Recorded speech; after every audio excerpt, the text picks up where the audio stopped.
तो hello guys, welcome to my blog. तो guys, आप लोग जैसे जानते हैं, आज हम लोग कटरा मंदिर जा रहे हैं, शीतला मंदिर, जो कि प्रतापगढ़ में है। मैं और मेरा दोस्त राज है, आप लोग देख सकते हैं। तो हम लोग जा रहे हैं और बाकी का आपको पूरा मंदिर और सबको दिखाएंगे। तो चलिए चलते हैं। तो गाइस, मुझे स्कूल का भी कोई काम था, मुझे कॉपी भी लेनी है और बुक भी लेनी है।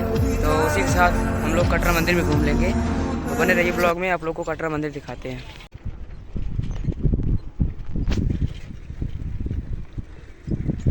तो गाइस, हम लोग अभी रास्ते में हैं, हम लोग पहुंचने वाले हैं।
तो गाइस, आज का ब्लॉग होता है ख़त्म। आप लोगों ने कटरा मंदिर देख ही लिया होगा। तो मिलते हैं अगले ब्लॉग में।